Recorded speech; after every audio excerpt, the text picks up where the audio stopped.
Bless the Lord, brothers and sisters. So happy to be back yet again. Me and my husband was talking about some deep stuff. There's a lot going on in the world today, and I will be remiss if I sit back and say nothing, because I think that'll be a part of the problem and not the solution. The topic of the night that we were talking about is, in lieu of people burning their Nikes, which is just a little portion of... They're not Nikes. They're not Nikes? They're called Skechers. Skechers? No, they ain't Skechers, baby. They're Nikes. But anyway. They're shoes, not Nikes. Okay, let mommy talk. Anywho, yeah, I know I got a 5-year-old son, but he wants to be a part of the conversation as well, which is fine. I got Legos. Oh, he got Legos too. All right, son, mommy's talking. All right, check this out, y'all. Me and my husband was talking about how standing up is so important. And there's a lot of people that are basically in fear. And we were talking about how this is a threefold equivalent. And when I say threefold equivalent, brothers and sisters, it just opened up the door to us thinking about how this is so similar, okay, to slavery time, okay? And this is so similar to how things or the cookie's gonna crumble at the very end, whereas people spiritually are gonna be selling out. They're gonna be in fear. Okay, the Antichrist is going to be coming. There's going to be chaos and wars, rumors of wars. And it's going to be a time where we literally, as children of God, have to make a decision to either stand up for truth or be cut, literally, physically.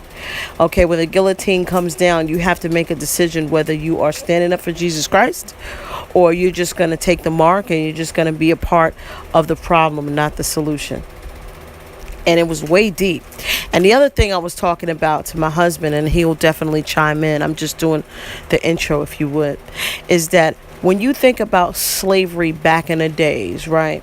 Our forefathers, you know what I mean? The people who were literally sacrificing their lives, sacrificing their bodies, sacrificing their dignity, their time, their everything else, and being lynched and whooped and castrated and,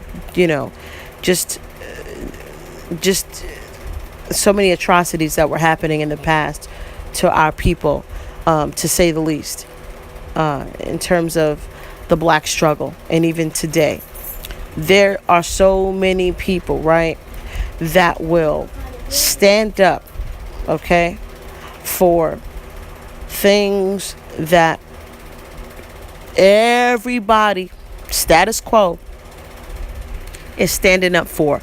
Even when they know that deep down inside, what Colin Kaepernick is doing is noble. To me, I love Colin. Listen, I love Colin Kaepernick. I think he's a renegade. I like people who got heart. You know what I mean? I believe that people who are not afraid or ashamed to speak their mind, I'm one of them. You know what I mean? I'm not bound by, a lot of things that a lot of people are bound by and in fear and in paranoid. You know what I mean? People are going to lose their jobs and this, that, and the third. Listen. God, listen, y'all got to come to a point, brothers and sisters, where God is your final authority. God is your governor. You know what I mean? And don't you realize that if you are in fear of man more than you fear God, I'm going to say it real slow so y'all can get it. Okay? If you fear man more than you fear God, then you got a problem on your hand, and hell is enlarging herself daily. I love Colin Kaepernick. I think he's a renegade. I think that a lot of stuff that he's talking about is true. I just think that a lot of more people, okay, should stand up and back Colin Kaepernick. And you know what I mean? I think that just so many black people and white people and a lot of other races that feel that what he's doing is right, but downright don't want to support him, downright don't want to, you know what I mean, believe what he's talking about. There's a lot of injustices that's happening in our society every single day.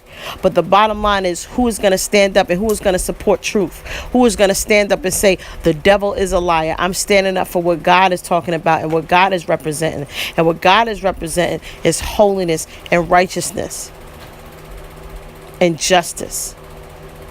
Okay? Now, getting back to these burning up these shoes and stuff like that. Now, first of all, Nike, as far as I'm concerned, is a multi-billion-dollar company probably, right, babe? Are they multi-billion? I don't know the exact figures, but they making bread, all right? So what? They burn up the shoes. Wow. Everybody who's getting on the bandwagon, that's another bandwagon thing, okay? You burning up your shoes that you done paid $100 and something for just because the neighbor is doing the same thing. You a fool. What you gonna do? Go to Payless and get some Uber Duper shoes? Hello? That's going to be the new thing? Where you going? Nike is the top dog in terms of shoes. Everything is below that. I think it's Nike, then it's what? Adidas, then Reebok, or whatever else. Listen, I don't know the scores or the schemes or the scams or whatever. But I know, okay, brothers and sisters, this Nike been top dog for years. Okay? And I'm not a clothes horse and I'm not a label whore. I'm not one of those type of chicks that say, okay, I'm not going to buy this because it has a label on it. And I'm not going to buy this because it doesn't. No, listen. Okay, I'm 45 years old. I already been through them phases and stages, okay? I'm comfortable in my own skin. And I don't have to impress nobody in this world. The only person that I have to impress and answer to is the one who created me, God Almighty. But yeah, back to what I was talking about, man. Listen, y'all got to stop playing. Seriously, a lot of y'all out there need to be spanked. Straight up and down spanked. Why? Because y'all ain't got no heart, man. Y'all ain't got no heart. When it comes to money, when it comes to status quo, when it comes to bandwagon and everybody jumping on a bandwagon, y'all phony, y'all fake, y'all weak, y'all corny.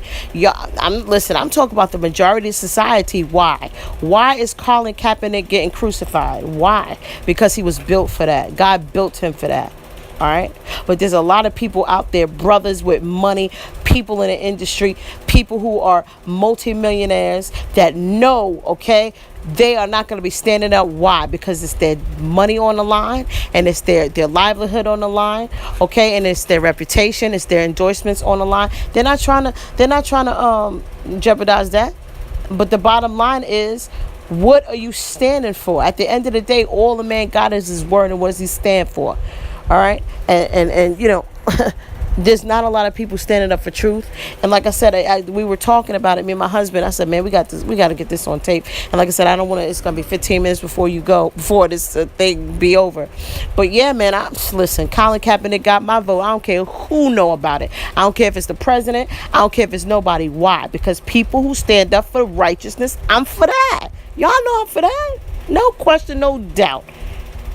No question, no doubt. You people out there want to burn up your shoes, and I think somebody then burnt up their house. That's okay. Get used to that fire, y'all, because most of y'all out there burning your shoes, y'all gonna go to hell too. Y'all gonna see what fire is really all about. House Negroes that were in the house, okay, that was eating good, living good, still getting raped and mentally oppressed and depressed, but yet they feel that they have an edge because they're not out there getting whooped and sun beaming on them and raped and you know what I mean? Let me give it to my husband. Check this out, y'all. Hey, brothers and sisters. My wife said a mouthful. She actually took the words out of my mouth. Exactly what she said is what I was going to say in regards to house Negroes. Many of these black celebrities, black athletes, Michael Jordan, for example, number one, he's probably a billionaire, plays golf with probably the president, plays golf with white billionaires, etc. Oprah Winfrey, another black billionaire, all of them basically who are millionaires, celebrities. They're basically oppressed. They're enslaved by the the white supremacy, basically. They may not have chains on them physically, but consciously, psychologically, they still have chains of bondage on them. They're in bondage because they know if they were to speak up and to speak out about what's wrong and speak up for justice and what is right, they know that their income and their celebrity status and reputation would be compromised and would be on the line. So they are enslaved. It's more so reversed. 300 years ago, 500 years ago, our ancestors were enslaved with chains, with beaten, battered. Now it's more so reverse. Now you have these black celebrities unwilling to speak up and speak out for what's right, unwilling to stand up. And now they are enslaved. Exactly, brothers and sisters. They are enslaved. They are in fear. They're hiding behind the covers. They're heading for the border. They're doing everything to get away from the truth. And the truth of the matter is they have no heart. And God is keeping track of everybody. God is keeping track of the middleman. God is keeping track of the person who, whether you are making minimum wage or you're the one that's signing checks. The bottom line is this. Who are you standing up for? And what are you standing up for? I'm not pledging no allegiance to the flag. Okay? I don't believe. Listen, I am not. Listen to the words. Listen to the words. Do you really pledge allegiance to a freaking idol flag? Listen to what you're saying. Think about the country. Think about how many people who died on American soil. Think about you know what I mean? Think about the people who died on American soil just randomly or just, for nothing. Think about how this country, perpetuates abortion, same-sex marriage. Everything that God is against, this country wears its sin on its sleeve like it's a freaking joke. In God we trust. You don't trust God. Why is it even on the money? Listen, man, this is a hardcore message, and guess what? I don't care. This is the truth, y'all. Y'all gotta be renegades to the point where if it means that y'all gotta die standing up for justice, for God first and foremost, y'all gotta be willing to do it, man. I'm serious. Y'all so scary. Y'all got all of that mouth when it's behind the freaking YouTube or whatever else. But when the cookie hits the crumble, y'all know what I'm talking about. Y'all ain't got no heart. Y'all a bunch of wimps. When it comes to y'all dollar, y'all be selling out, man. Y'all will sell y'all grandmother for some cash. Huh? I'm telling you the truth. I'm telling you what I know. And yeah, this is a hardcore message, but Colin Kaepernick, go ahead, Colin Kaepernick. Listen, whether you hear this message or not, there's people that's praying for you, there's people who are rooting for you, and a lot of other people that's out there, man. Y'all gotta stop being scary, man. I'm serious. Y'all gotta stop being scary. There's too many of our people that done died for you to have a paycheck today. Huh? There's too many. Oh man, this is getting deep. There's too many people that, you know what I mean, is having a silver spoon in your mouth on the backs of women and men that been oppressed and beat because they stood up for what's right, huh? And you ain't doing nothing but drinking your latte looking stupid. Bless the true and living God. Burning shoes. Nutball.